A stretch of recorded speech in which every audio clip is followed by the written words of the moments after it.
Veja no ICL Notícias, segunda edição. Agora, o que eu fico indignado é com a extrema-direita. Cerco contra golpista. Paulo Gonet rejeita argumentos das defesas, aponta conduta criminosa e coloca Jair Bolsonaro dentro do núcleo crucial do golpe. Encare a vida de frente e não perca a tua fé. Confronto violento em Buenos Aires. Governo Milei afirma que vai continuar reprimindo protestos de aposentados na Argentina.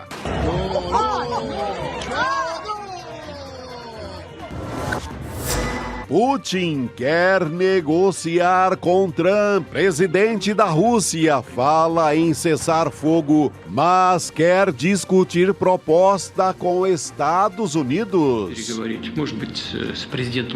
O ICL Notícias, segunda edição, está no ar.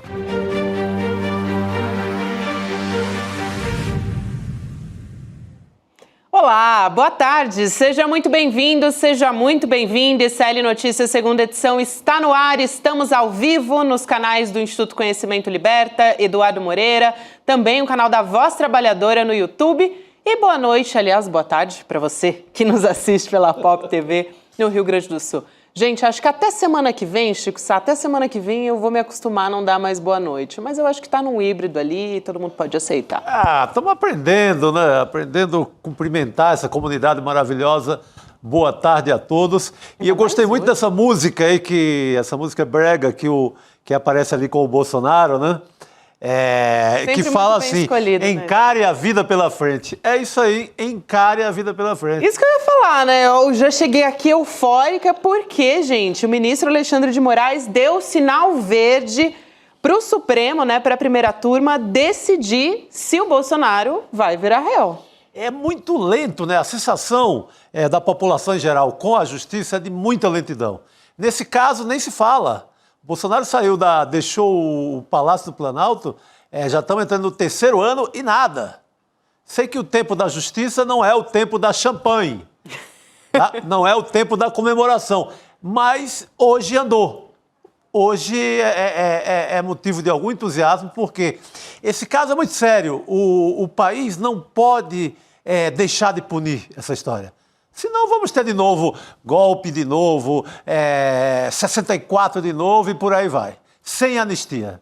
É isso aí, Chico. A gente abre justamente falando a respeito disso. Aliás, a gente vai falar sobre anistia, também sobre como as coisas estão se movimentando no Congresso a respeito disso e como o governo também está alerta para o Bolsonaro, não só o Bolsonaro, mas os outros também denunciados, estarem tentando ali cavar uma anistia. Isso a gente vai falar, mas a gente vai ter uma data, isso que é importante da gente frisar aqui, e a Carolina Brígido já chega para ajudar a gente a entender todos os meandros do julgamento e tal, mas a gente deve ter uma data para esse julgamento acontecer, para o Bolsonaro ser julgado e também os demais envolvidos lá na trama golpista.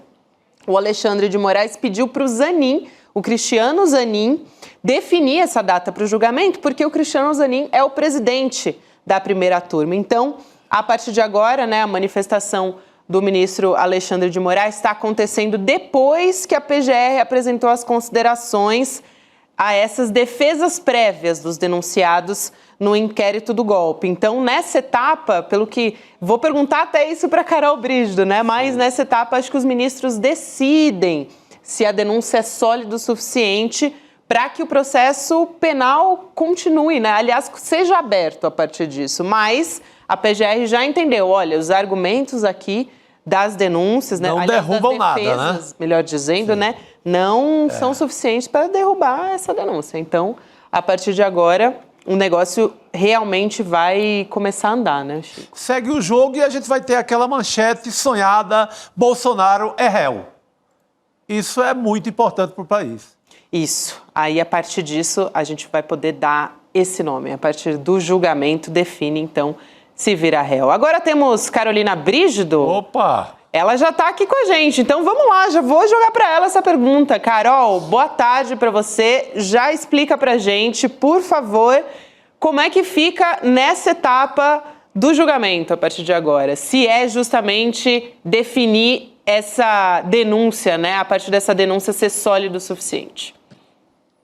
Boa tarde, Gabi. Boa tarde, Chico. Boa tarde a todos que nos acompanham. Começo, então, com uma notícia exclusiva que a gente apurou agora há pouco no STF. A tendência é que esse julgamento comece agora, dia 25 de março, ainda nesse mês.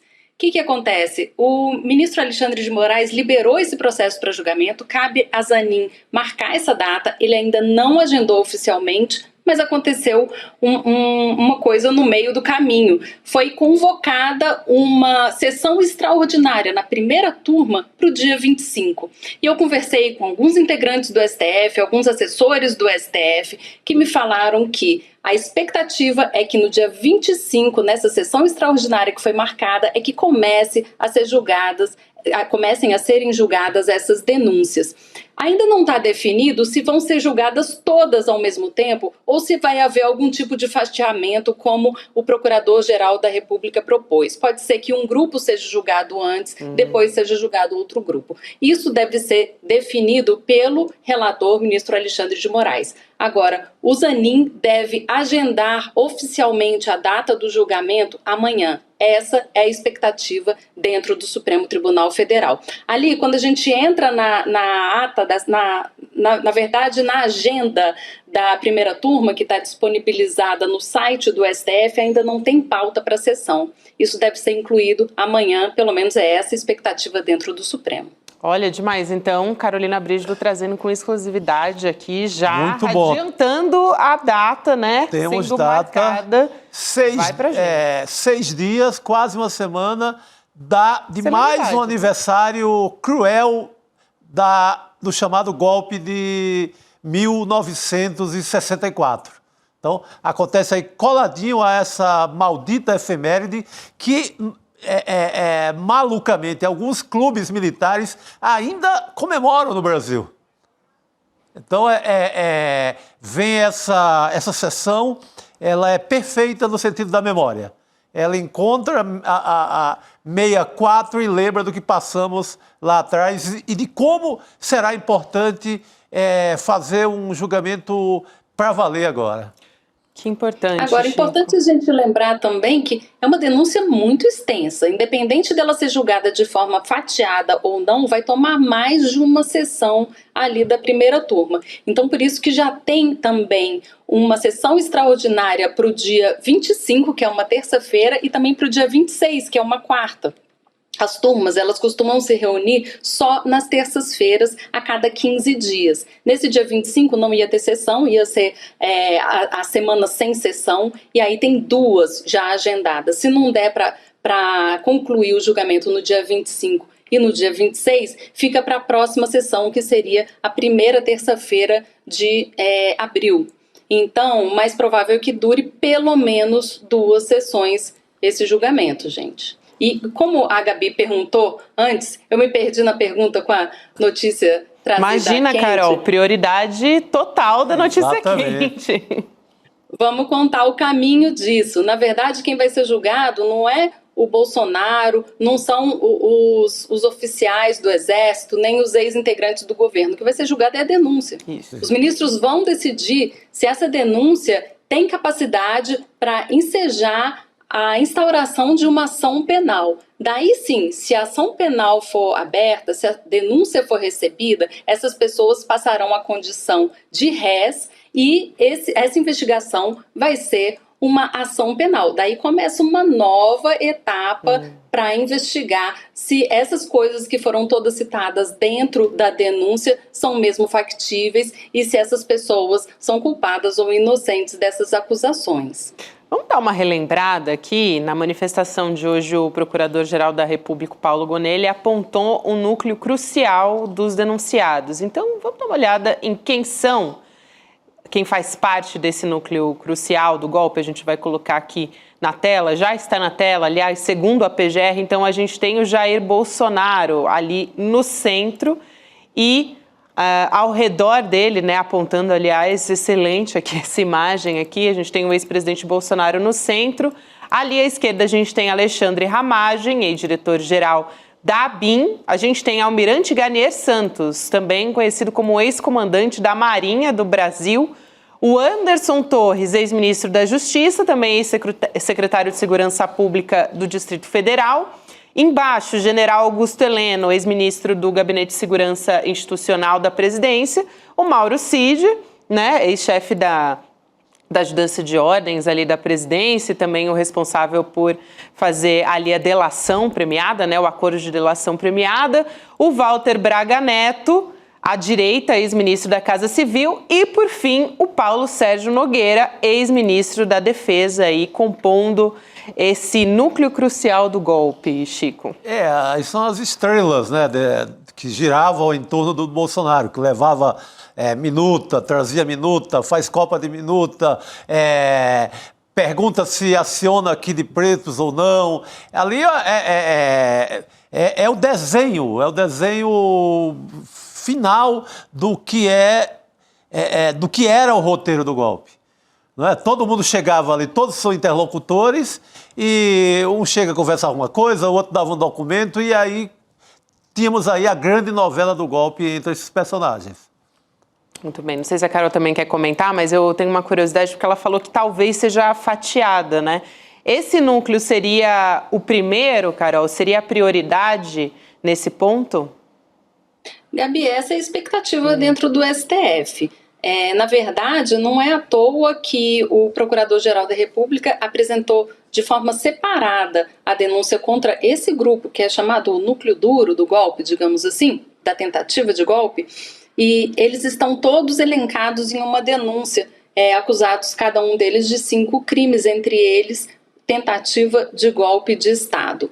Então, a expectativa lá na primeira turma é que esse caso seja o primeiro a ser julgado ali pela turma. O que acontece? Se você abre uma ação penal antes, claro que essa tramitação vai correr de forma mais acelerada, digamos que vai tomar a dianteira na corrida da tramitação das denúncias que estão no STF. E esse caso é considerado, sim, prioridade. Por quê? A gente tem que se lembrar que existe um processo eleitoral em 2026 e a intenção do STF é que esse julgamento fique o mais distante possível das campanhas do ano que vem para presidente da República, justamente para uma eventual decisão pela condenação ali dentro do STF não seja politizada durante a campanha. É claro que isso vai ser bem difícil de acontecer, mas a tentativa é que se minimize esse tipo de efeito que não é aguardado ali no STF. Vamos ver se vai dar certo, né? De toda forma,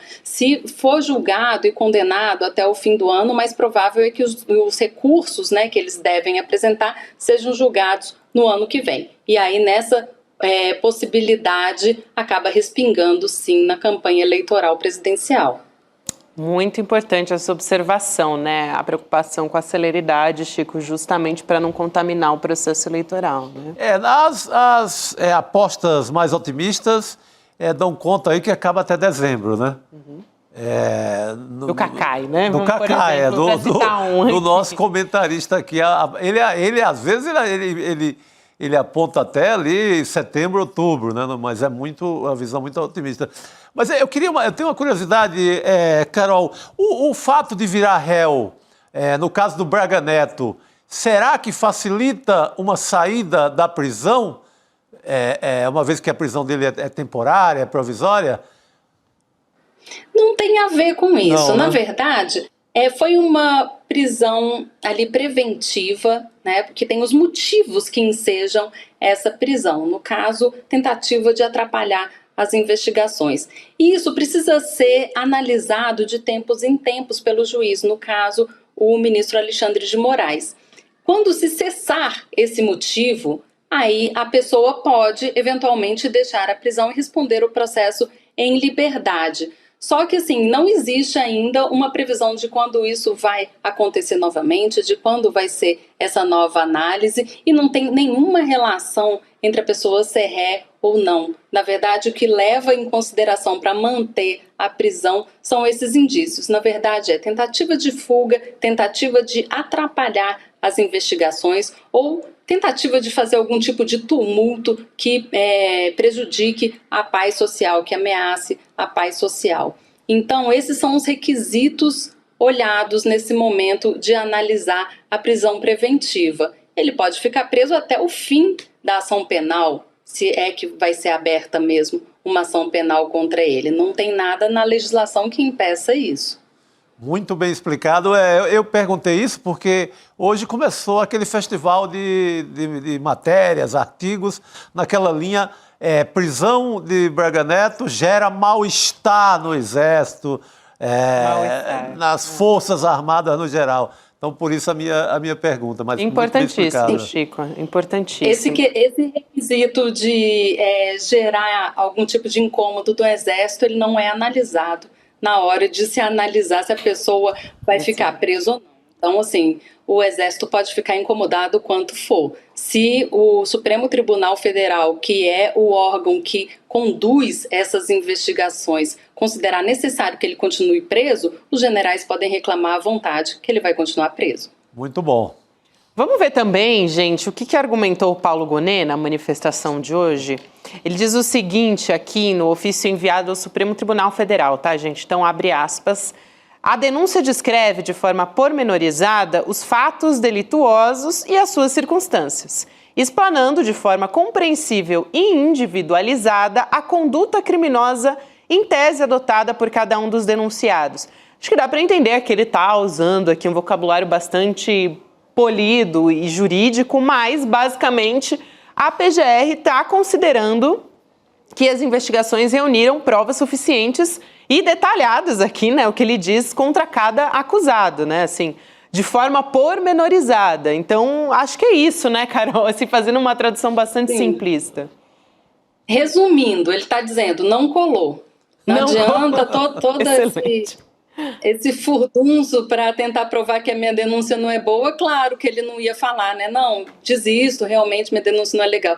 Claro, ele foi o autor da denúncia, ele acha que tem indício o suficiente de que os crimes ocorreram e que esses crimes podem ser atribuídos a essas pessoas, lembrando que esse é um estágio inicial da investigação, precisa ter apenas indício, não precisa nem ter prova. Então, assim, se tiver indício suficiente, já é motivo para a abertura de ação penal. Agora, um outro ponto que o Gonet ressaltou, que eu queria falar aqui, é a questão do foro privilegiado. Todos eles falaram, em algum momento, que eles deveriam ser julgados no plenário e não na turma, ou que deveriam descer para a primeira instância, já que não detém mais nenhum cargo público. Bolsonaro não é mais presidente, então, assim, a defesa diz que ele deveria ser julgado pela primeira instância. Só que aconteceu um caso muito interessante. Na terça-feira, o Supremo Tribunal Federal finalizou um julgamento que muda justamente essa regra do foro privilegiado. A regra anterior era a seguinte: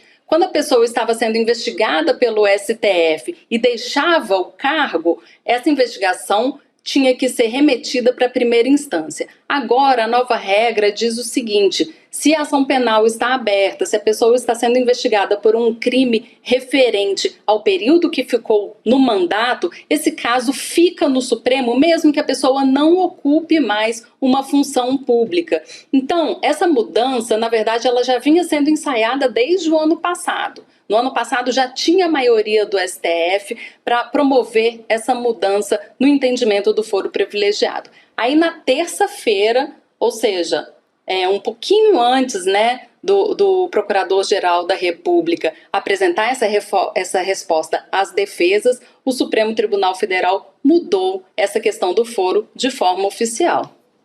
Eu queria aproveitar, Chico, rapidinho, só porque a Carol falou aqui que não colou. Vamos ver quais argumentos não colaram, basicamente, que são os principais argumentos dessas defesas e que estão ali alguns argumentos que são comuns, né, entre os denunciados. Então, a gente tem aqui, Supremo Tribunal Federal não é o foro competente para o caso, é um deles. Outro, o Alexandre de Moraes extrapolou no seu papel de relator. Não colou. Também não. Falta de acesso a todas as provas, também não. Não colou, eles tiveram. Exatamente. PGR não apontou provas que comprovem os crimes imputados. Sim, PGR apontou. Exatamente. Então, acho importante aqui a gente elencar. Vai, Carol. Sim, esse é o papel da defesa, né? A defesa precisa argumentar, tentar encontrar brechas para entrar ali ou tentar livrar os acusados de serem transformados em réus ou, em última instância, de serem condenados. Então, é o papel da defesa. Só que os próprios advogados sabem que esse tipo de defesa, nesse momento, tem pouca chance de ter algum sucesso jurídico. Na verdade, esses argumentos acabam servindo muito mais para o campo político. Politicamente, eles precisam apresentar esse tipo de argumentação para mostrar ao eleitorado, aos simpatizantes, aos aliados de Bolsonaro, que ele não teria participado de nenhuma trama golpista. No Supremo Tribunal Federal, esses argumentos têm pouca validade, apesar de serem construídos juridicamente. Existe ali uma convicção por parte da Procuradoria-Geral da República em relação à idoneidade das provas apresentadas, e no Supremo Tribunal Federal a gente sabe que a tendência é que os ministros concordem com os argumentos apresentados pelo Procurador-Geral da República.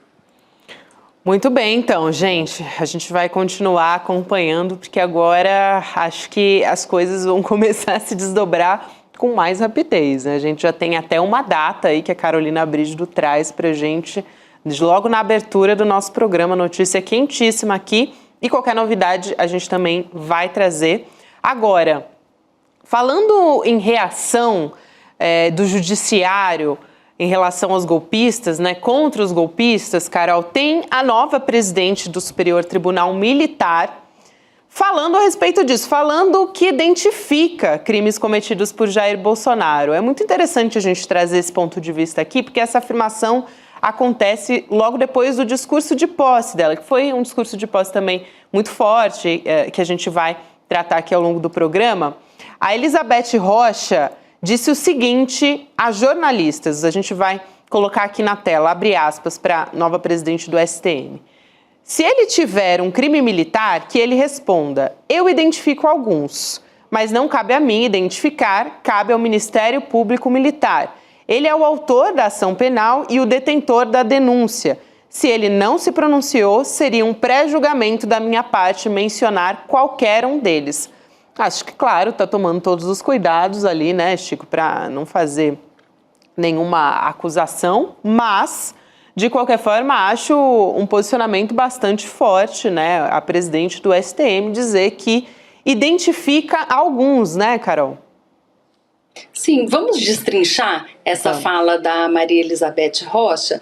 Na verdade, o que acontece? Quando os processos terminarem no Supremo Tribunal Federal e houver algum tipo de condenação a Bolsonaro ou integrantes do Exército, na ativa ou não, esses processos eles serão submetidos a algum tipo de recurso, e quando transitar em julgado, ou seja, quando não tiver mais nenhum recurso para julgar lá no STF, daí o Ministério Público Militar pega o caso e pode apresentar uma denúncia ao Supremo Tribunal Militar, que é presidido agora pela ministra Maria Elizabeth Rocha. O que acontece? No caso de condenação posterior ao STF pelo STM, esses oficiais, eles correm o risco de perder a patente e de perder o posto de uma forma definitiva. Então, eles ficariam sem o direito de usar farda, sem os vencimentos. Mas existe uma questão, um ponto jurídico que é a morte ficta. O que é isso? É um conceito jurídico que diz o seguinte: quando um militar ele é expulso do Exército, é como se ele tivesse morrido. Então, aquela contribuição que ele apresentou ao longo do tempo que ele estava nas Forças Armadas, essa contribuição é revertida em pensão para o cônjuge. Então, isso pode acontecer. A pessoa fica sem salário, a pessoa é aposentada, a pessoa não tem mais o direito de falar que tem aquela patente, mas a esposa ou o esposo pode herdar essa pensão. Então, inclusive, esse benefício está sendo discutido no Congresso Nacional. A intenção do governo é cortar esse tipo de benefício. De todo modo, as pessoas que já estão nas Forças Armadas agora teriam esse direito, porque não pode se cortar um direito que já está garantido, digamos assim. Então, no caso de Bolsonaro, por exemplo, se ele for expulso, se ele não puder mais ser chamado de capitão reformado, aí ele fica sem o posto, ele fica sem a aposentadoria, mas Michele Bolsonaro receberia esse dinheiro. Então é disso que a ministra Maria Elizabeth Rocha está falando agora, do que acontece depois de eventual condenação lá no STF. A gente tem que lembrar que o Bolsonaro já foi preso por questão disciplinar dentro do próprio Exército em 2 de setembro de 1986, quando ele liderou uma insurreição por melhores soldos, melhor remuneração no Exército. Porque, na época, identificaram um plano dele, um plano terrorista, que levaria à destruição de parte do abastecimento d'água da cidade do Rio de Janeiro. Então, nesse rolo todo, o Exército prende por alguns dias, e agora ele tem de novo a questão militar em jogo no Superior Tribunal Militar, claro, né? Não sei se a Carol quer comentar também. Eu queria seguir aqui falando a respeito também, seguindo ontem o que a gente ouviu, né, a fala do presidente Lula a respeito da ministra Gleisi Hoffmann, né? A gente teve outras falas também a respeito dos desafios, né? Na verdade, a gente tem os desafios, né, os bastidores ali do Lula com a nomeação de outras mulheres, que é uma análise que você fez na sua coluna também. Só que ontem mesmo o Lula ouviu o discurso de quem? Da Elizabeth Rocha, que foi um discurso, como eu disse, muito forte, né? Um discurso feminista na posse dela. Então vamos assistir esse vídeo. Na sequência vou devolver a fala para a Carol para a gente poder comentar a respeito do que ela tratou na coluna. Vamos lá. Sou feminista e me orgulho de ser mulher.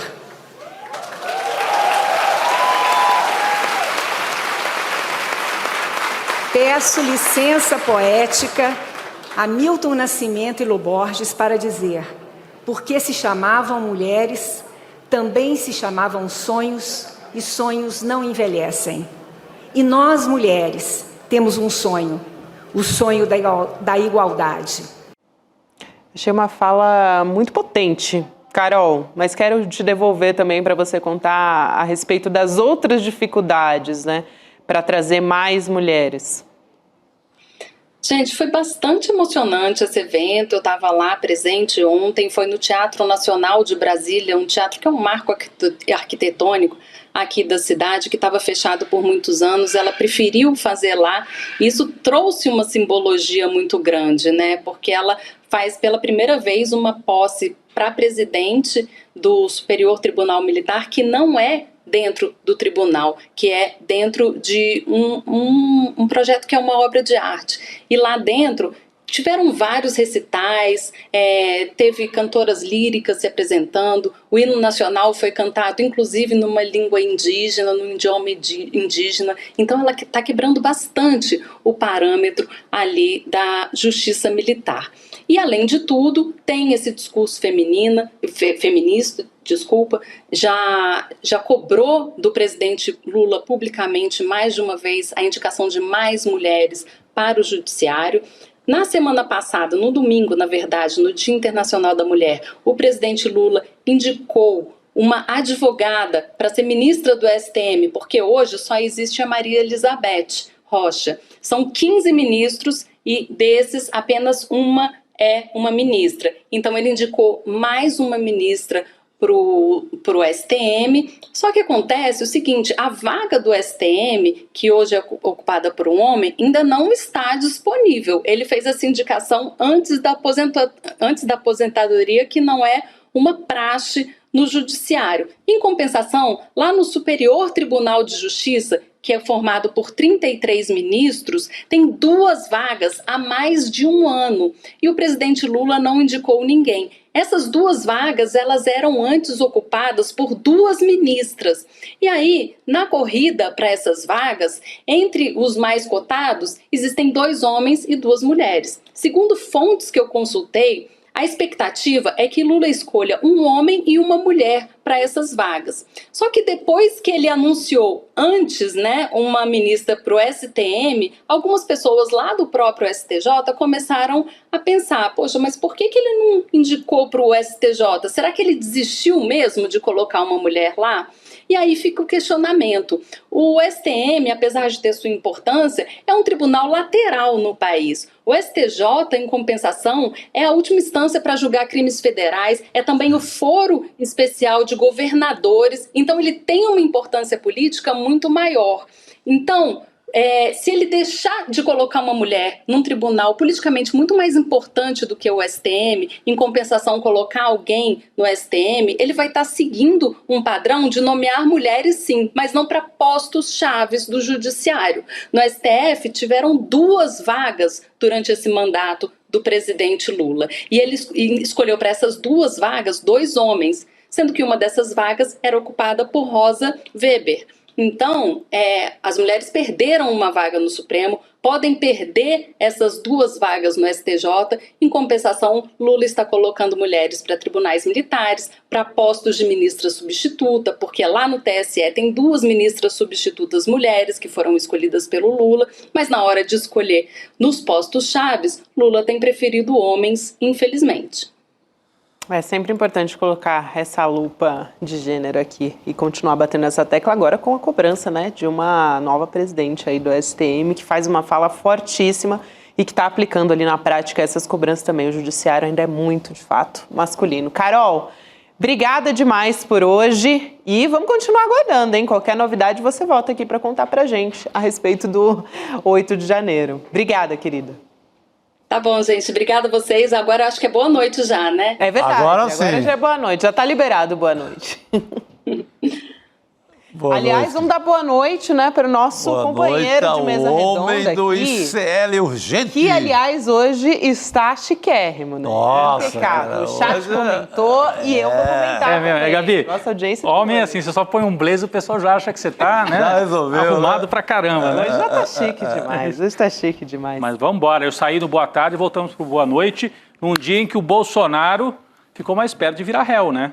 Quase réu, né, Rodrigo, como disse a Thamba. É o quase réu, Temos data, né? Tem um roteiro agora mais fechado. Exatamente. Fica todo mundo, isso é muito lento e tal. De fato, a sensação para a sociedade que passa é justiça, ali em câmara lenta. Mas é importante que se faça tudo ali na regra, direitinho, para quando for condenado não ter esperneio. Talvez o que tenha demorado muito, a primeira fase da polícia, o inquérito propriamente, porque a polícia entrega o inquérito às 800 páginas em novembro.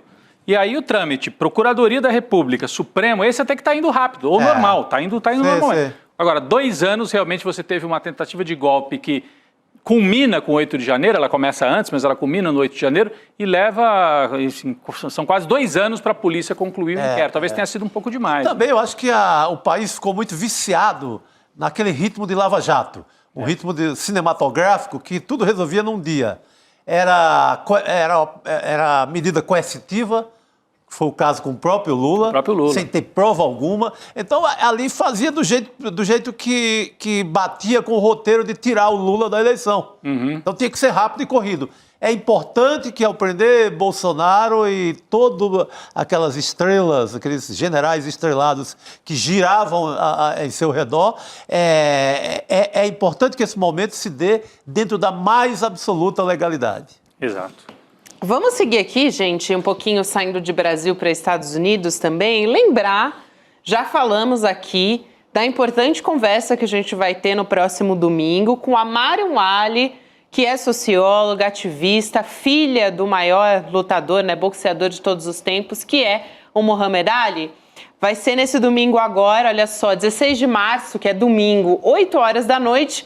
E E acho que vale a pena a gente ver um trechinho, né, do tom dessa conversa e o que a gente vai encontrar no próximo domingo. Vamos ver. Boa, direto. Bora nessa, então, vamos lá.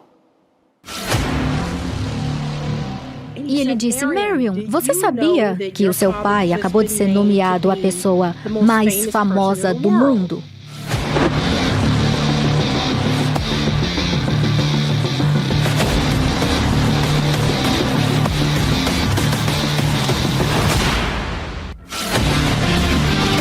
O jornal New York Times levou 5 anos para permitir que seus escritores o chamassem de Muhammad Ali.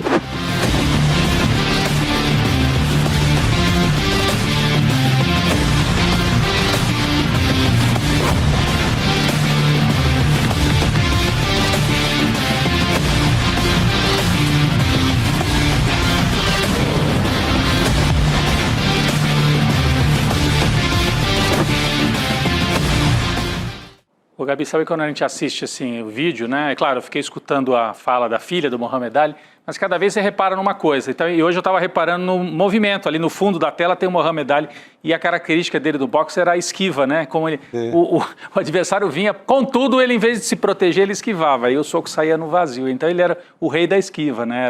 Era um movimento, a ginga. Era a estratégia dele. Era a estratégia dele, né?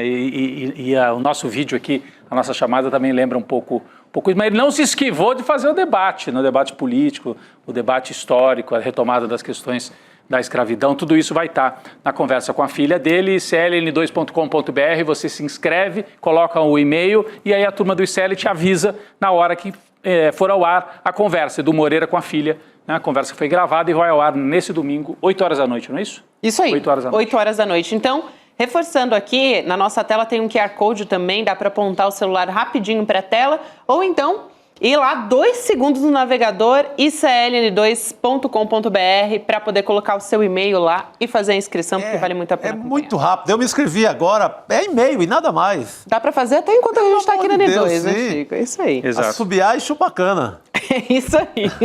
Falando em assobiar e chupar cana, ô Chico Sá, vamos trazer aqui alguém que, olha, também tá lá em Brasília fazendo de tudo, assoviando, chupando cana, apurando. Vamos trazer Guilherme Amado aqui para nossa mesa redonda, que a gente vai falar a respeito da fala do presidente Lula. Continua repercutindo, inclusive, no nosso chat, uma briga aqui sobre o Lula dizer, né, que a ministra Gleisi Hoffmann é uma mulher bonita, enfim, continua rendendo notícias. A ministra da Secretaria das Relações Institucionais, né, a nova ministra, que é a Gleisi, se manifestou hoje no X contra o que ela chamou de críticas da oposição sobre a fala do presidente. Vou aqui trazer rapidinho e já vou dar boa noite aqui para o Guilherme Amado para ele poder participar da nossa mesa. Ela disse que as críticas são oportunistas e tentam desmerecer o presidente Lula. Então vou ler aqui o que ela diz, um trechinho. Repudia os ataques canalhas de bolsonaristas, misóginos, machistas e de violência política. Desprezam as mulheres. Não me intimidam nem me acuam. Oportunistas tentando desmerecer o presidente Lula.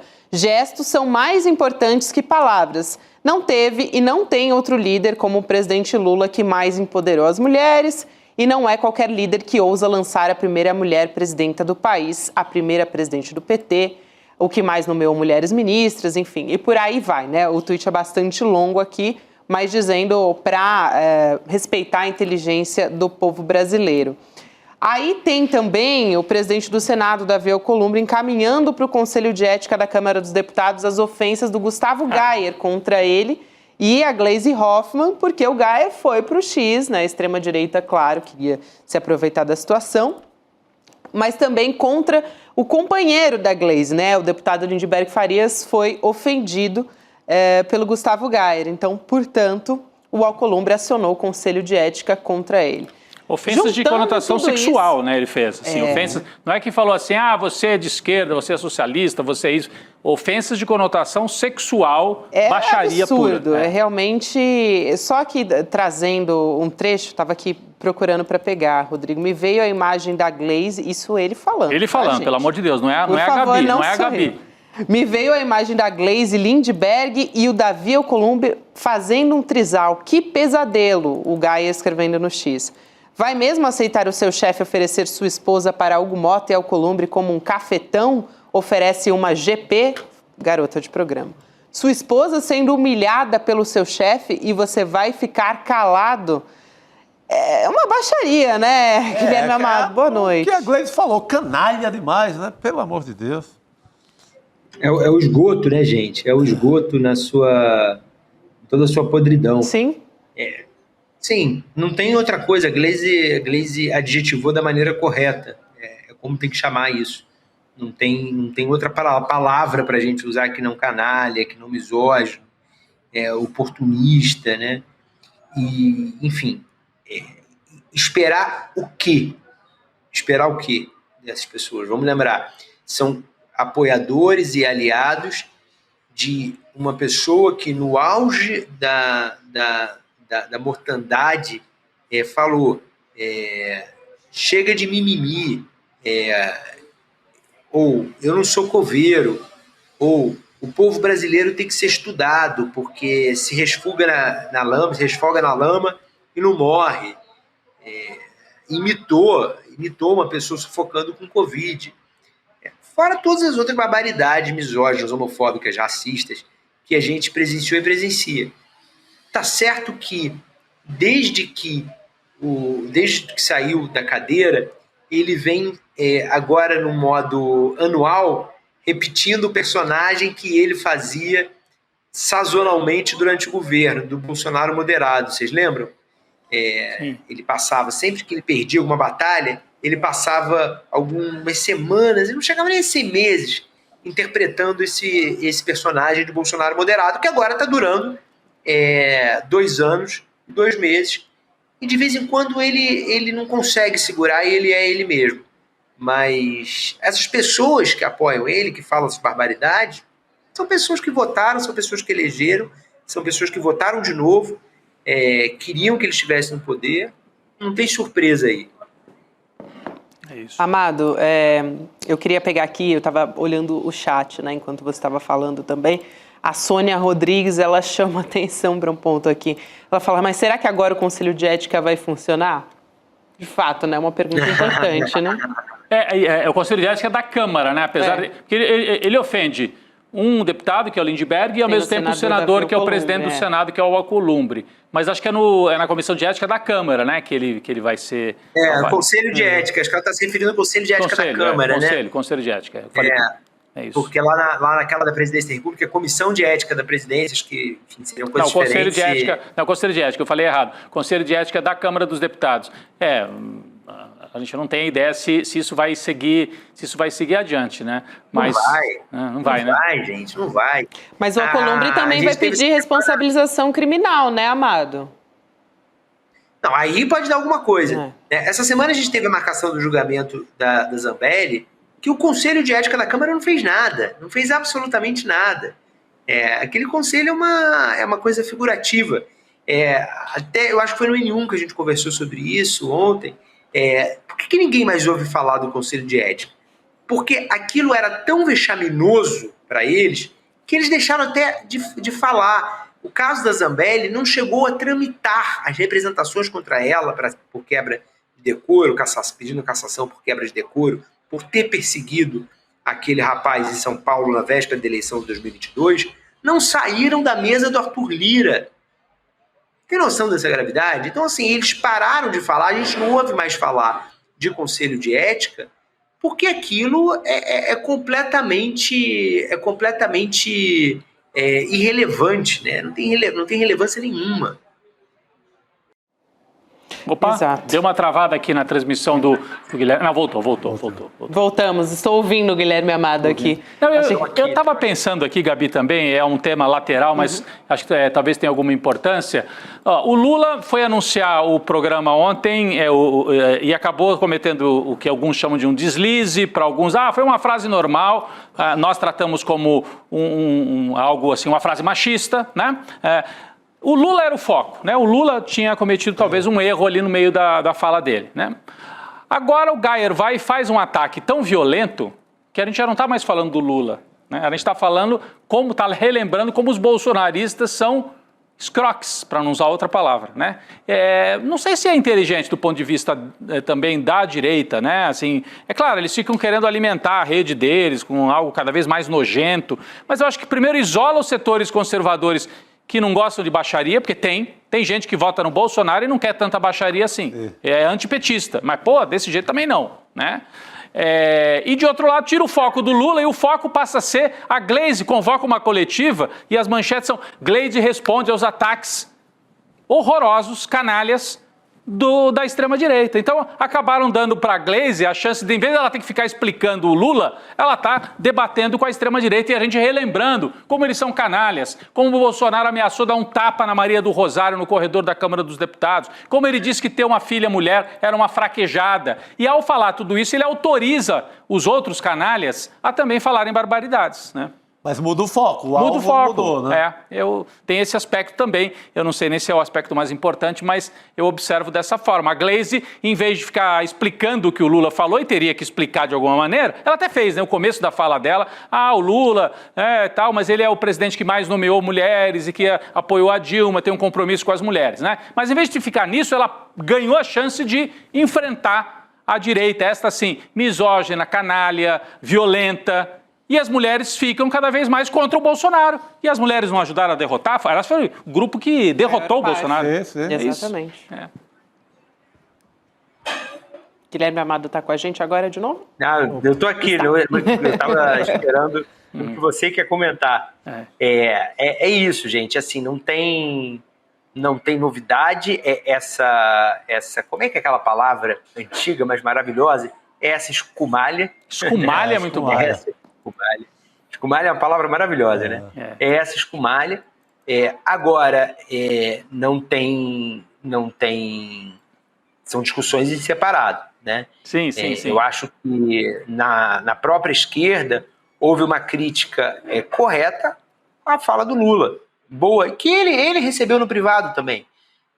Várias pessoas falaram no privado com ele e ele no privado já admitiu também que errou. Então não tem...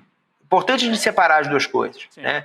Reconhecer que existe um machismo estrutural, reconhecer que isso passa por todos nós, não é uma exclusividade da direita, na esquerda tem muito machismo entranhado, eu tenho os meus, vocês devem ter os de vocês, a nossa audiência, os homens e mulheres que estão nos assistindo têm os deles. Então é reconhecer, identificar e corrigir. É isso, é um processo lento, doloroso, mas pelo qual todos nós temos que passar, né? É isso.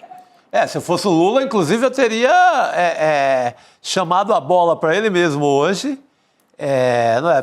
Falava o que ele falou nas internas hoje no Planalto, que era um pedido de desculpa, que errou no tom ali, que não deveria ter falado aquilo, e aproveitava para dar o seu recado sobre isso, né? Se passar um bom exemplo para a macharada inteira do Brasil. É isso. Que a gente precisa de correções dessas diárias. Exatamente. A gente pisa muito na bola ainda, por mais que... E nós, que assim, estamos numa camada da sociedade aí que teve direito de ser mais informada, de estudar mais, e pisamos na bola, cometemos machismos diários. Então, quando vem isso do presidente da República, é importante que ele peça desculpas públicas e ajude nessa campanha. Sim. E até se diferencia da fala do Bolsonaro, né? Que foi ele que foi dizer, as petistas são feias e incomíveis. Ele que disse a fala horrorosa. Exatamente. Então se diferencia. E a gente ainda espera isso do Lula, porque é o Lula.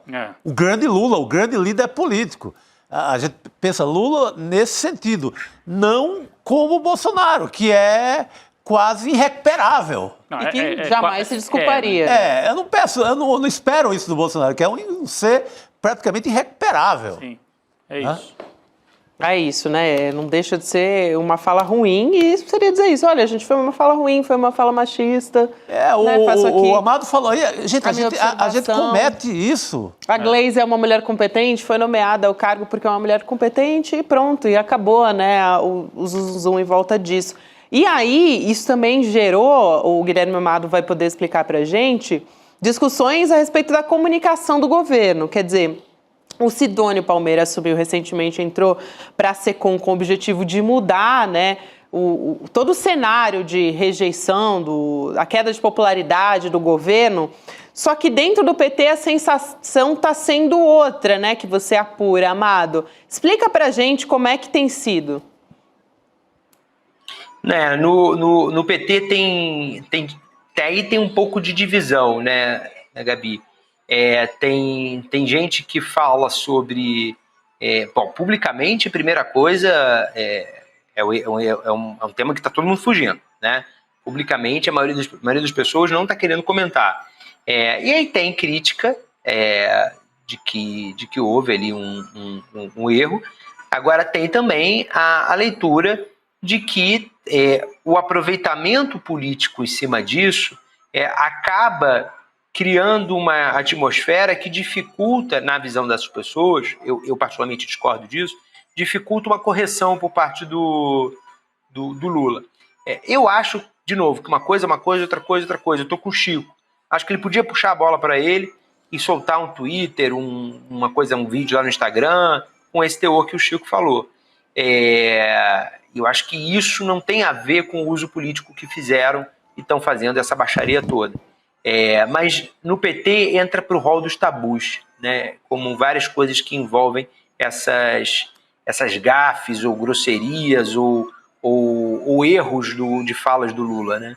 Agora, Amado, quando se leva o debate para algo mais amplo, assim, porque o Lula também ontem soltou uma frase sobre ele chamou de cabeçudão, né? O líder Zé Guimarães, do Ceará, falou o cabeçudo do Ceará, né? Que é o jeito do Lula, o jeitão do Lula de falar, às vezes, com aqueles que ele considera mais próximos, né? Outro dia, o Ciro Nogueira, que não quer ajudar o governo Lula, né? Ele é da oposição, mas ele deu uma entrevista dizendo, ele é do PP, né? O presidente do PP e tal. Ele deu uma entrevista dizendo, o Sidônio tá aí, e o papel dele é colocar o Lula para falar bastante, mas eu acho que ele tá falando até demais, e quando o Lula fala demais, ele se expõe, e aí os recortes para atacar o Lula estão aí, né? À vontade. Sempre vai ter 30 segundos num evento de 2 horas que você pode tirar para fazer um vídeo contra o Lula, né? É esse o questionamento que se faz, a estratégia de ultra exposição do Lula que o Sidônio tem adotado, o Amado? Aí não tem... A gente falou, eu conversei, eu falei isso outro dia com uma pessoa da SECOM, que assim, tem os prós e os contras, né? Expor demais o Lula coloca ele nessa situação, ok, é um contra. Agora, não expor o Lula, o governo não pauta a narrativa.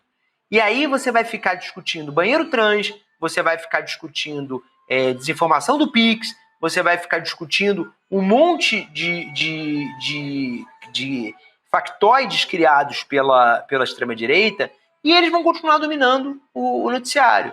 O período que o Lula mais teve popularidade nesse governo foi um período que o Laércio Portela, que hoje é secretário de imprensa, substituiu o Paulo Pimenta, quando o Paulo Pimenta estava naquele Ministério Extraordinário de Reconstrução do Rio Grande do Sul, e o Laércio colocou o Lula para dar um monte de entrevista.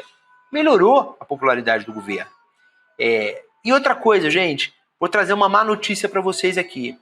Isso que o Lula falou, a extrema-direita está pouco se lixando para isso. Eles estão aproveitando a esquerda com a preocupação feminista, antimachista, preocupações corretas de construção de uma igualdade de gênero no país, está incomodada. Agora, tem uma massa de gente que não é por isso que eles desgostam mais ou menos do governo. Uma massa de pessoas está pouco se importando sobre a besteira que o Lula falou lá. Às vezes gosta mais da amante do que da mulher, ou essa frase machista de ontem. Tem uma massa nesse meio que não está nem aí. Então você tem a direita bolsonarista, que o Lula pode ser erradicar essas gafes do discurso dele, não vai votar nele. Você tem a esquerda que se chateia e cobra acertadamente quando ele tem uma fala machista como essa. Agora você tem um meio aqui que não vai gostar mais ou menos do governo por causa dessas frases. Essas pessoas, elas vão gostar mais do governo se o preço dos alimentos cair. Elas vão gostar mais do governo se elas perceberem que a saúde melhorou, se elas entenderem o benefício do pé de meia. Elas vão gostar mais do governo se elas conseguirem ver a vida delas melhorando. Elas não estão nem aí para uma frase machista do Lula. Então, eu acho que a estratégia do Sidônio é correta, porque o Lula precisa falar e precisa divulgar. Você não pode esconder o Lula. Como se o Lula fosse um incapaz que não pode dar entrevista. Ele vai dar entrevista e ele vai ser o Lula que ele é. Ele vai ser o Lula que ele é. Agora, o que eu acho, aí tô com o Chico, é o seguinte: errou, fez uma frase simples, errada dessa, vai lá e se corrige, gente. Vai lá e se corrige. É como eu faria.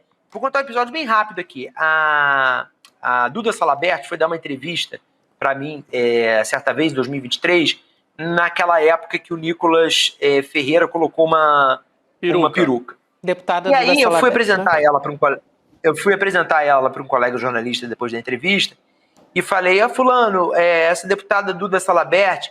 E esse colega jornalista virou e falou assim: oi, como vai o senhor?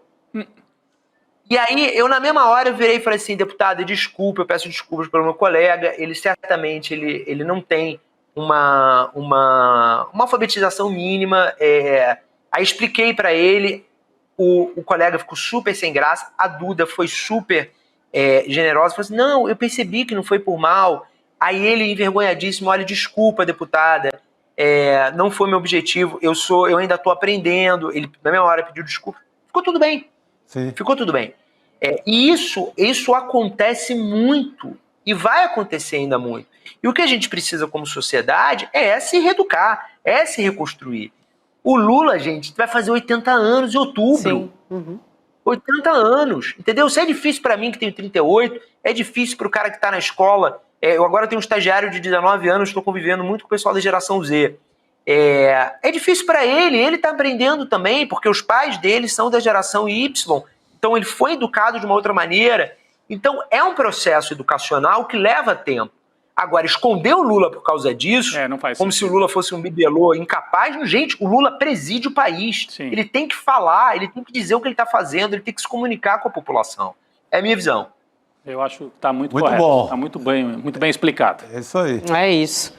Posso seguir aqui, na verdade, trazer uma outra pauta que nos interessa muito também, um outro comentário aqui do Guilherme Amado sobre a empreitada do Eduardo Bolsonaro nos Estados Unidos, gente, porque a Câmara dos Deputados discutindo novas regras para as emendas hoje à tarde e o Eduardo Bolsonaro estava fazendo live nos Estados Unidos enquanto isso. Então, ele mesmo já admitiu que essa é a 4ª viagem para o país desde a posse do Donald Trump, quer dizer, vem atuando fortemente como esse agente da extrema-direita que vem fazendo alianças ali, e, enfim, manobras, né, com a extrema-direita no mundo todo, Amado. E, bom, a gente fica também se perguntando, né, quando é que ele exerce o cargo para o qual ele foi eleito, né?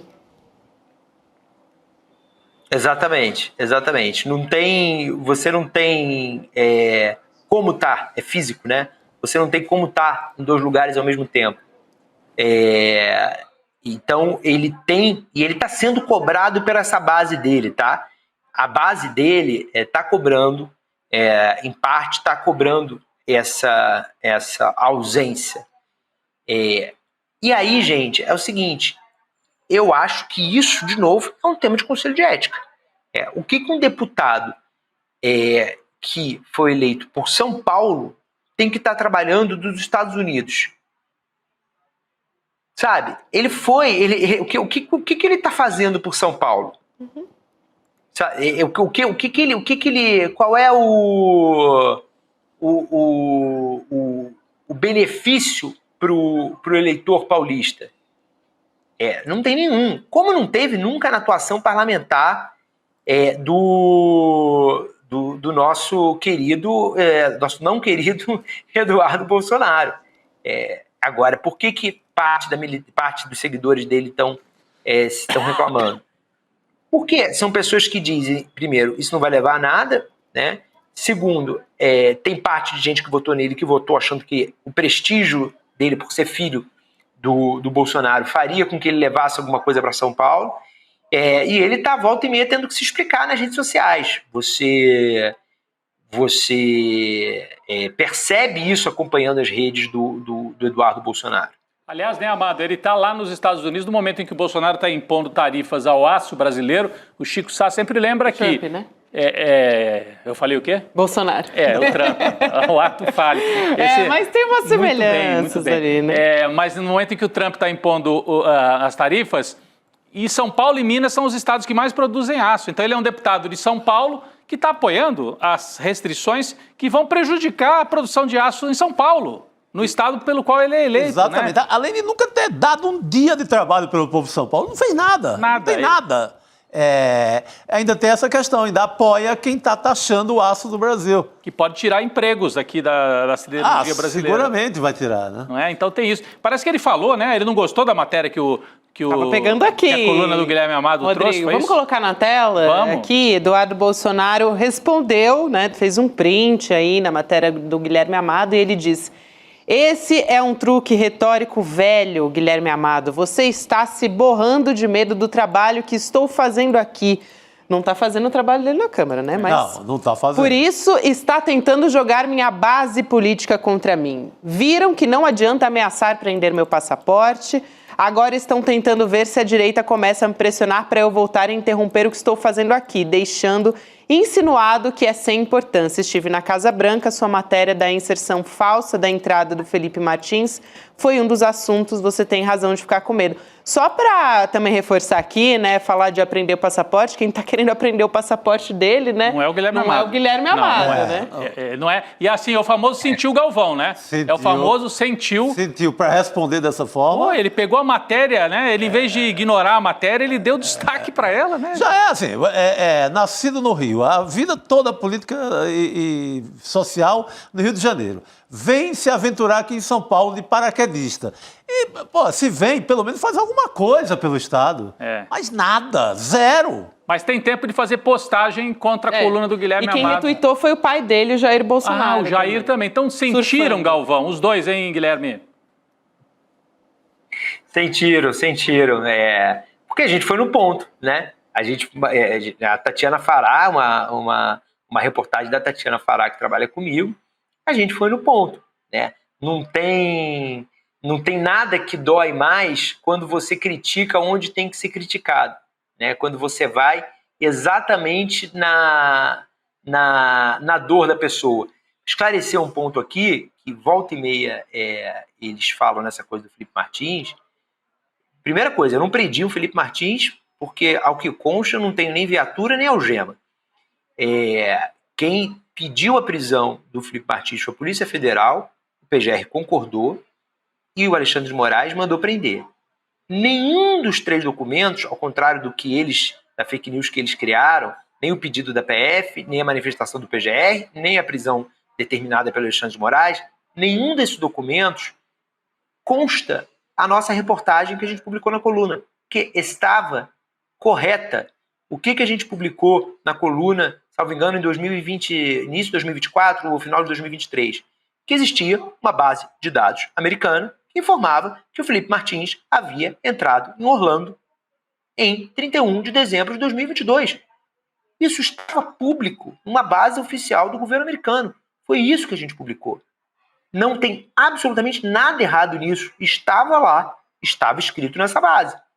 A gente não disse que o Felipe Martins tinha que ser preso, a gente não disse que isso era passível de prisão, nada. A Polícia Federal não ficou sabendo pela nossa coluna, tanto que não cita, porque a PF, o MP, só para explicar para as pessoas, quando eles se baseiam em alguma coisa que a imprensa denunciou, eles colocam a citação. Então, por exemplo, uma vez o Rodrigo Janot, numa denúncia contra o Eduardo Cunha, citou uma nota minha, que eu falei todos os carros que o Eduardo Cunha tinha na garagem. Ele citou a nota, e botou o link, inclusive, na representação. Não tem nada disso em nenhum dos documentos da PF. o Glenn Greenfield escreveu isso no Twitter, escreveu isso na Folha de São Paulo, é mentira. É mentira. Eu sinalizei isso para a Folha de São Paulo, não corrigiram. É mentira. Não existe nada. A Polícia Federal soltou um comunicado dizendo que não se baseou na minha reportagem. E mesmo que se baseasse na minha reportagem, a reportagem estava correta.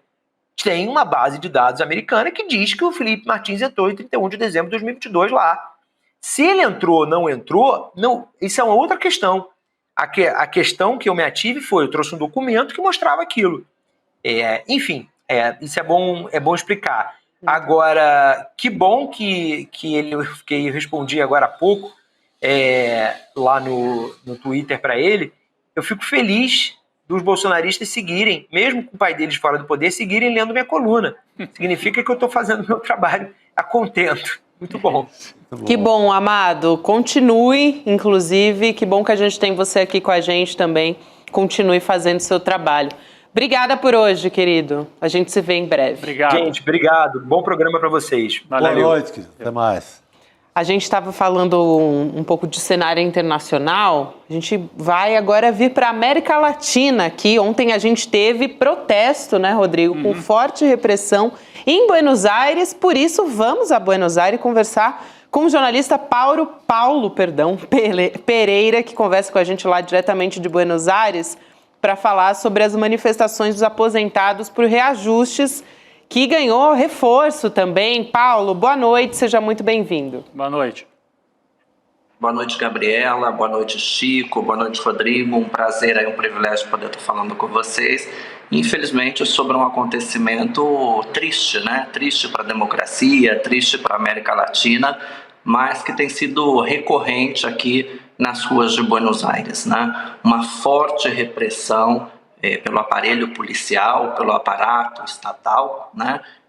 Do qual dirige a ministra da Segurança Nacional, Patrícia Bullrich, no governo de extrema-direita do Javier Milei, né? Vocês devem ter acompanhado aí no Brasil as imagens que deram volta ao mundo, né? Aposentados, idosos, uma senhora idosa que foi golpeada pela polícia, um jornalista, né, fotógrafo que está gravemente ferido e internado nesse momento aqui na província de Buenos Aires. Enfim, uma noite triste para toda a população argentina, que vem sofrendo aí, além de um ajuste econômico, né, um ajuste brutal na realidade da população, na realidade econômica, na realidade financeira, também vem sofrendo aí uma repressão violenta no direito, o que é um direito constitucional aqui na Argentina, né? O direito ao protesto. Então, queria só agradecer aí vocês pela oportunidade do bate-papo e a disposição aí para contar um pouquinho do que foi que aconteceu na noite de ontem nas ruas de Buenos Aires. A gente mostrou mais cedo aqui no ICL Urgente também, Gabi, Chico, Paulo, a imagem do momento em que o fotógrafo,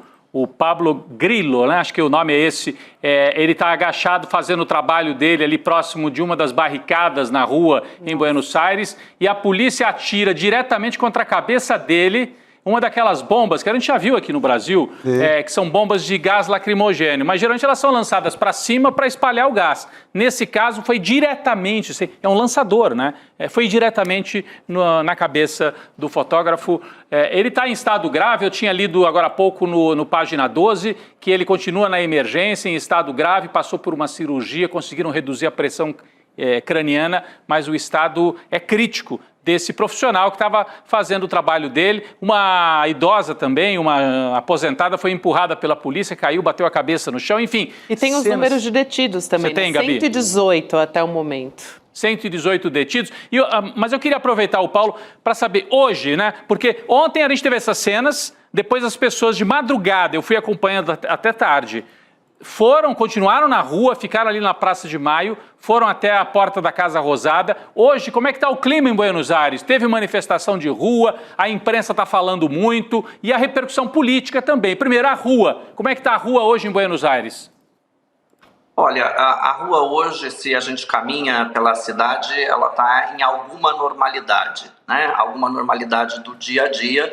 É importante dizer, Rodrigo, Chico e Gabriela, que a marcha de ontem, de quarta-feira, ela acontece desde o ano passado. todas as quartas-feiras, os aposentados, os idosos e outras organizações de apoio também marcham frente ao Congresso em apoio aos aposentados, né? Por que isso? Lá em junho e agosto do ano passado, nós tivemos aí o veto do presidente Javier Milei ao aumento que o Congresso e o Senado aprovou, um aumento de 8,1% no salário, né, mínimo dos aposentados. O presidente vetou, né, dentro daquela lei de ajuste violento que ele vem implementando desde então, né, um ajuste brutal sobre as camadas mais pobres da população. Desde o veto, então, em agosto do ano passado, toda quarta-feira, os aposentados se reúnem em frente ao Congresso para protestar. Às vezes com mais repressão, às vezes com menos repressão. Então, é importante como que a gente chega na data de ontem, né, e como toma corpo esse protesto, ganha as ruas, né? Nós tivemos aí, entre os aposentados, entre os manifestantes, uma figura importante, que é o senhor Carlos. Ele tem 75 anos, o Carlos é um torcedor fanático do Chacarita, né, Esporte Clube, aqui da cidade de Buenos Aires, e ele foi uma das pessoas que há 2 semanas atrás sofreu com a repressão da polícia nessas tradicionais marchas de quarta-feira. Bom, ele ao conversar e convocar o pessoal, a torcida organizada do time de futebol dele, o pessoal resolveu acompanhá-lo. Bom, isso se tornou uma convocatória espontânea das torcidas que decidiram apoiar os aposentados, dizendo, olha, toda quarta-feira eles estão na rua, ninguém está apoiando eles, a imprensa não está nem aí, o governo reprime, ou seja, era quase aí um protesto comum e corrente. Bom, as torcidas organizadas decidiram se somar, né, se juntar aí através dessa convocatória do Sr. Carlos. O Sr. Carlos, que tem 75 anos, recebe a aposentadoria mínima. A aposentadoria mínima aqui, Rodrigo, a gente está falando de em torno de 273 mil pesos, o que a gente equivale aí, comparado com câmbio de hoje para o real, seria equivalente a R$ 1.400, mais ou menos, né? Bom, a maioria dos aposentados recebe o valor mínimo. O presidente Javier Milei veta o ajuste. Lembrando que a gente está falando de um país, Chico, Gabriela, que hoje, ainda na data de hoje, nós temos mais de 100% de inflação anual, né? Então, ao mudar a regra de aposentadoria, onde os ajustes não mais correspondem à inflação, veta o aumento de 8,1%, restringe a questão de distribuição de medicamento e outros benefícios que os aposentados têm, o governo Milei joga essa camada mais vulnerável da população abaixo da linha da miséria. Essa é a situação que as pessoas estão vivendo. Então, ontem não se esperava, Rodrigo, uma grande manifestação. Esperava-se, sim, que os torcedores fossem para a rua, convocaram às 5 da tarde, ou seja, um pouco aí próximo do horário da saída de trabalho das pessoas, né? Mas não se esperava aí um grande protesto. Bom, o que também não se esperava era o nível de violência que a ministra Patrícia Bullrich e o presidente Javier Milei colocou sobre os aposentados. É importante dizer, viu? Paulo, não, eu só ia dizer que, além do nível de violência, as declarações posteriores, né, Gabi? Pois a gente tem falas dos funcionários do Milei. Chefe de gabinete. Chefe de gabinete. O que foi que ele disse mesmo? A gente tem aqui o resumo, não é? A gente tem aqui o Guilherme Francos, né, que é o chefe de gabinete do Javier Milei. Ele declarou, ele disse que a oposição está articulando um golpe de Estado e que o governo vai continuar reprimindo as manifestações. Quer dizer, basicamente está dizendo que o tom vai ser o mesmo, né, Rodrigo? Ele falou isso. Agora há pouco o Paulo citou a Patrícia Bullrich. Também. Você lembra? Ela foi a candidata que no primeiro turno teve o apoio do Macri e depois... Que é a ministra da Segurança. Depois ela virou ministra de Segurança do próprio Milei, compondo o governo do Milei, e ela tem um discurso duríssimo. Ela que já foi militante da esquerda peronista, mas depois foi totalmente para a extrema-direita. Hoje em dia tem essa postura de justificar, inclusive, a violência. Então, e eu também chamo a atenção... eu só queria chamar a atenção para um fato. O Milei, com isso tudo, como é que fica politicamente? Porque eu vi a vice, Chico, Hoje apareceu dizendo, opa... deu uma declaração... Opa, não quero me juntar com isso, que eu acho que foi... Uma declaração em tom democrático ali, né? A manifestação era democrática, a polícia exagerou, não pode fazer isso. Porque o governo do Milei estava quase que dizendo, não, isso aí é manifestação de esquerdista, tem que sentar a pancada mesmo. E a vice, que é de direita, criticou, Chico. Então, isso significa que o Milei perde apoio na elite, até mesmo na direita, Paulo? Rodrigo, antes de entrar nesse fator aí do quanto politicamente o Milei perde, né, com as imagens de ontem, com a repressão de ontem, eu queria lembrar que a ministra da Segurança Nacional, Patrícia Bullrich, ela é também uma personagem muito conhecida da história argentina, porque no grande colapso de 2001, né, na quebra geral do país em 2001, ela era ministra do Trabalho. E um mês antes das várias mortes que aconteceram nas ruas da Argentina, ela também foi responsável pelo ajuste que também levou à crise de 2001. Patrícia Bullrich é um personagem que a história, o povo argentino conhece muito bem. No governo Maurício Macri, em 2017, houve uma grande repressão aos aposentados também, e aí foi a partir desse momento, inclusive muitos analistas aqui na Argentina estão falando sobre isso, dizendo, olha, o governo Macri começa a cair a partir do momento em que ele reprime os aposentados. Isso pode acontecer com o governo Javier Milei também? É a grande pergunta. É importante dizer que o Javier Milei ele tem 1 ano e alguns meses de governo, né? Tudo é muito recente ainda. Ele trabalha com o discurso da herança maldita ainda dos anos do peronismo. A própria ministra Patrícia Bullrich trabalha com a criminalização dos protestos, né? Ela trata de dizer o tempo inteiro que são kirchneristas, que são à esquerda. Já chegou a usar mais de uma vez dizendo que, na verdade, são golpistas que tentam derrubar o governo, que tentam um golpe de Estado. Essas são as palavras da ministra Patrícia Bullrich e do governo Javier Milei. Agora, isso tem efeito na imagem do presidente? Eu tenho a impressão, pelo que a gente tem lido, Rodrigo, Chico e Gabriela, que sim, que tem tido uma queda desde o escândalo, há 15 dias atrás, o maior escândalo de corrupção nesse país, que foi a questão da criptomoeda, a criptoestafa, né, que o Javier Milei promove através das suas redes sociais, ele teve uma queda de 9% na imagem positiva dele. Pela primeira vez, ela baixou de 50%. A própria Atlas Intel, que é brasileira, né, e chegou a verificar os dados sobre a popularidade do presidente Javier Milei, indica que ela caiu 9% pela primeira vez em período de 1 ano já de gestão de presidência. Eu acredito, Rodrigo, que as imagens de ontem não só circularam o mundo, mas fez com que setores, que parte da população saísse às ruas espontaneamente, né? Pessoas que não estavam organizadas para ir para o protesto, não estavam organizadas para ir para a frente do Congresso ontem, depois da repressão, da forte repressão, se convocou um panelaço, né, o que a gente chama aqui de cacerola, né, um cacerolaço, contra o governo, e espontaneamente as pessoas começaram a ocupar as ruas e foram para a frente da Casa Rosada com a famosa frase, né, a clássica frase, que se vajam todos, né, ou seja, que se vão todos, que saiam do governo, aquela imagem famosa quando os presidentes deixaram a Casa Rosada num helicóptero, também na crise de 2001. Então, a marcha de ontem, Chico, Rodrigo e Gabriela, tem um potencial. Não vamos esquecer que a gente está nas vésperas do 24 de março, que é a grande marcha pela memória, verdade e justiça, né? É uma marcha que reúne mais de 1 milhão de pessoas nas ruas da Argentina. Ela tem um grande potencial de transformar essa marcha também numa marcha reivindicatória contra o Javier Milei, um grande fora Milei. Agora, é importante, político...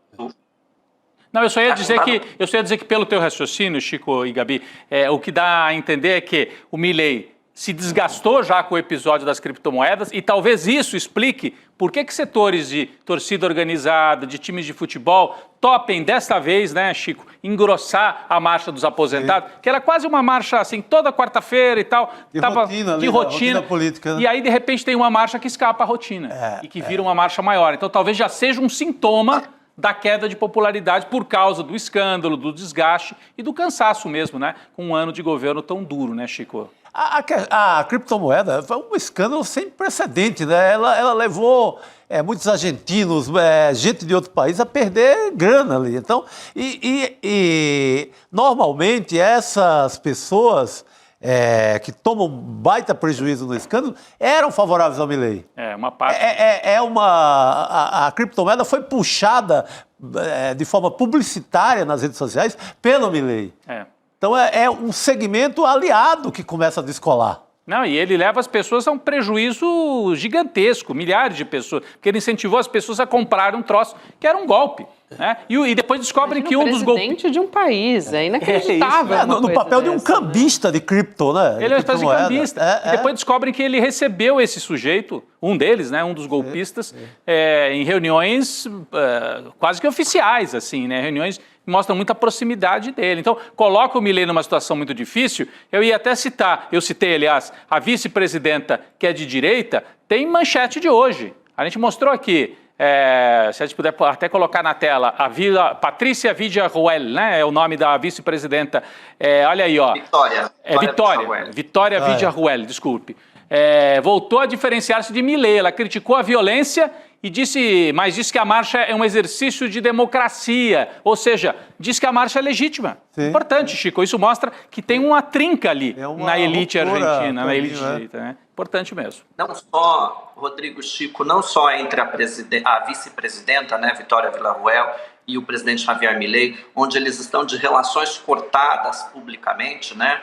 Há tempos a vice-presidenta vem tomando distância, porque tem setores que ela representa, inclusive da elite militar nesse país, que entende que o governo Javier Milei pode não chegar ao fim, né? Pode não terminar aí de maneira muito, muito positiva. Então eles preparam uma alternativa para que não seja o retorno do peronismo ao poder. A Vitória Villarruel faz parte desse projeto, né? Perfeito. Agora, dentro do próprio partido do presidente Javier Milei, La Libertad Avança, né? A Liberdade Avança, ontem sofreu um grande desgaste também. Eles tiveram dentro, o Congresso, a Câmara dos Deputados, estava em sessão ontem, durante os protestos nas ruas, enquanto estava acontecendo a repressão, os deputados estavam dentro do Congresso. Uma das pautas que estava na ordem do dia, por exemplo, era a lei do que eles chamam de faculdades delegadas, né, que o presidente conseguiu aprovar lá ano passado, superpoderes para o presidente, né, estava em discussão e a oposição tinha maioria, tinha quórum para derrubar esses superpoderes do presidente. A própria Libertad Avança, alguns deputados estavam dando quórum para essa sessão, que acabou em conflito, acabou em briga física, ou seja, deputados pró-Milei, deputados do partido do Milei, também entraram em conflito interno entre eles, porque não tinha acordo sobre a pauta, sobre a agenda que seria votada no dia.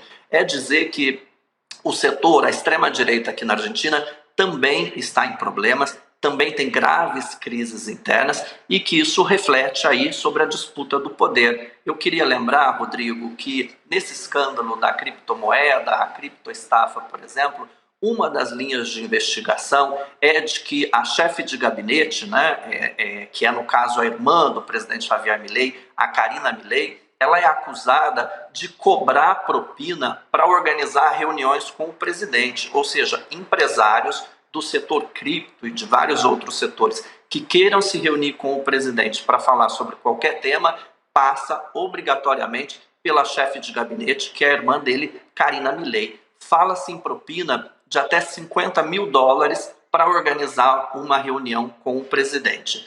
Não foi aprovado no Congresso argentino a possibilidade de instaurar uma CPI, uma comissão de investigação para esse caso.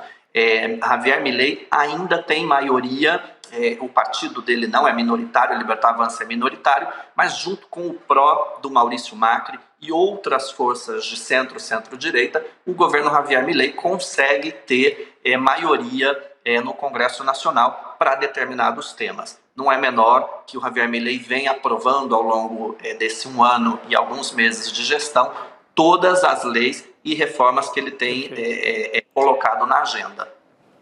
Muito bom. Muito bem. Acho que a gente tem que continuar acompanhando, né? Porque também os protestos aconteceram, o Congresso argentino estava realizando sessão, enfim, os parlamentares também têm reagido a isso. Paulo, quero muito te agradecer aqui por trazer todas essas informações para a gente, porque o negócio lá está ficando cada vez mais grave.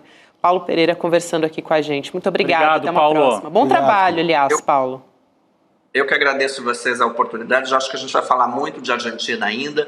E o mais importante, eu acho que ao olhar o discurso da ministra Patrícia Bullrich, do próprio presidente, onde eles não baixam, né, os decibéis, não amenizam a situação, é um claro sinal de que para manter o acordo que eles estão próximo de assinar junto com o Fundo Monetário Internacional, para manter a política de ajuste violento que eles têm feito, vai ser necessário um governo extremamente autoritário e mão dura com a repressão, conforme o que eles vêm fazendo. Então eu acho que a gente vai falar muito de Argentina ainda nos próximos meses. Com certeza. Aí eu mando um abraço. Com certeza, vamos seguir Obrigado. conversando, Valeu, Paulo. Obrigada. A gente, aliás, ontem estava trazendo atualização atrás de atualização sobre Donald Trump. Tem novas, né? Agora parece que o Trump sobrou até para os vinhos, viu, Chico? Meu Deus do céu. A gente, ainda bem que na sexta-feira, aqui no SL Notícias segunda edição, a gente libera a jurubeba, porque os Ele vinhos... vai taxar a jurubeba, isso aí sim é grave. Aí Mas seria sabia grave. que ele vai taxar a ipioca? Vai? A ipioca, que todo mundo acha que é uma cachaça cearense, mas foi comprada por uma empresa britânica. Olha E está só. na lista mesmo das proibições. Como cachaça, que é uma denominação brasileira, mas vai ser taxada assim, porque é comercializada lá. Então é um ataque frontal ao Ceará também. No verdade. paralelo, atinge o meu Ceará. É um ataque frontal ao Ceará. Mas fala. É porque a gente ficou, claro, a manchete principal é a respeito dos vinhos, né? Sobre a possibilidade de taxar os vinhos em 200%. Os vinhos europeus, né? Os vinhos europeus, mas também não são só os vinhos. Tem champanhe, tem outros alcoólicos, outros Tem a produtos cachaça, então, alcoólicos A cachaça, também. e é uma resposta à taxação europeia aos uísque, ao bourbon e tal. O uísque americano. O uísque americano de milho, aliás, que a Europa taxa em 50%. Então, para reagir à taxação do uísque, Duzentinho em cima do vinho. ele jogou 200% em cima do vinho francês, então o norte-americano, estadunidense não vai poder tomar vinho francês, ou vai ter que pagar muito pelo vinho francês, vinho italiano, vinho espanhol, e de quebra não vai poder tomar cachaça e pioca. E aí entrou no pacote. A justificativa do Donald Trump é, olha, União Europeia, já que você taxou aí em 50% o uísque, então a gente vai agora aplicar uma tarifa de 200% sobre os vinhos, champanhe, produtos alcoólicos saindo da França e de outros países aí da União Europeia. A Comissão Europeia diz que se essas tarifas entrarem em vigor, gente, eles vão retalhar com outra. Rapaz, não E para. assim, outra tarifa de 28 bilhões de dólares dos produtos importados dos Estados Unidos. Então, assim, está respondendo no mesmo tom a União Europeia também. Meu Deus do céu. E para quem tem curiosidade de ver a questão da ipioca, está hoje no Diário do Nordeste, lá a reportagem sobre esse caso curioso. Então, Muito curioso. O Chico já tinha chegado ao estúdio com a lição de casa feita. Cara, eu vou nas bebidas Também importantes. é do nosso interesse, né, Chico? A jurubeba está livre, liberada para amanhã, mas Amanhã é outro estará liberado. capítulo. É isso aí, não Ufa. estará taxado. Então é isso que importa, todo mundo respira aliviado aqui. Vamos nessa então, gente. Amanhã estaremos de volta aqui a partir das 7 horas da manhã. E também CL Notícias segunda edição também. Rodrigo, Chico, obrigada por hoje. Boa noite para todo mundo. Até amanhã. Valeu. Obrigado. Até mais. Em 1942, nascia nos Estados Unidos um menino que foi batizado com o nome de Cassius Marcellus Clay Jr. Ele viria a se tornar, anos mais tarde, um dos maiores mitos, uma verdadeira lenda do boxe mundial. Cassius Clay, depois o nome de Muhammad Ali, que se converteu ao islamismo, foi tricampeão mundial de boxe. Mas ele foi banido do boxe, foi preso e perdeu dinheiro. Perdeu prestígio para muita gente, simplesmente porque se recusou a fazer parte das tropas norte-americanas que foram lutar no Vietnã. Ele dizia que havia coisas mais importantes a resolver no seu próprio país e que não iria atacar nações pobres do outro lado do mundo. Ele acreditava no seu sonho, ele tinha um desejo. Muhammad Ali, uma figura gigantesca, vai ter sua história contada aqui no ICL, por nada mais, nada menos do que a filha, Marion Ali, que agora está conosco para contar essa história. Você não pode perder, domingo 16 de março, a partir das 8 da noite, uma apresentação gratuita pelo YouTube, nos canais do ICL Notícias e Eduardo Moreira.